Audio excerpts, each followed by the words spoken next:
19 তারিখ সকাল 5টার দিকে বাসা থেকে বের হয়েছিলাম আমার গ্রামের বাড়ির উদ্দেশ্যে আর কি। একটা কাজ ছিল আমার, যে পরীক্ষার একটা কাজ ছিল, এই জন্য আমি বাড়ির দিকে রওনা দিয়েছিলাম। গ্রিন হয়ে আসার পরে 3জন বাইক নিয়ে আসলো, এসে আমার সামনে দিয়ে আটকে নিল আমাকে। কোনো কথা বলে নাই, নেমে আমাকে 3জন থেকে একজন বাইকে ছিল আর 2জন নেমে গেঞ্জি থেকে চাপাতি বের করে আমাকে মারধর করলো, আঘাত, মানে কোনো কথা নেই, তার আমার আঘাত করে আমার আতঙ্ক বানিয়ে তারপর আমার থেকে সব নিয়ে গেছে আর কি। উল্টা পিঠ দিয়ে মাথায় অনেকক্ষণ বাইরে এলো, তারপর এই যে কোপ দিছে, রানে এখনো দাগ আছে।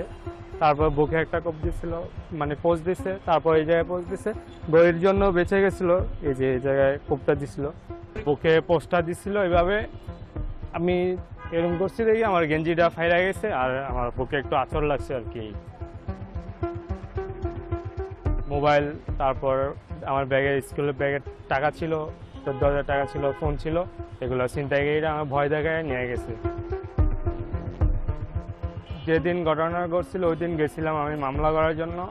তারা বললো যে ওই হসপিটাল থেকে রিপোর্ট আনার জন্য এই আবার হসপিটালে গেছি, হ্যাঁ আবার ঢাকা মেডিকেলে যাইতে বলে।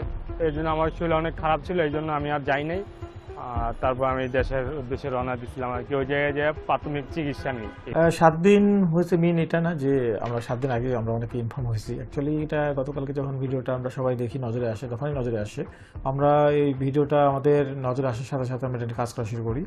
প্রথমত আমরা ঘটনাটার স্থানটা আইডেন্টিফাই করি, ভিকটিমকে আমরা ফাইন্ড আউট করি, তার সাথে কথাবার্তা বলি এবং একটা মামলা রেকর্ড করাই।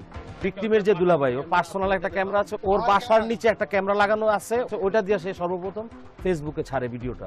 তারপরে আমাদের গ্রিনের সমাজ কল্যাণ সমিতি থেকে আমাদেরই এক সদস্য আদনান ও ছাড়ছে।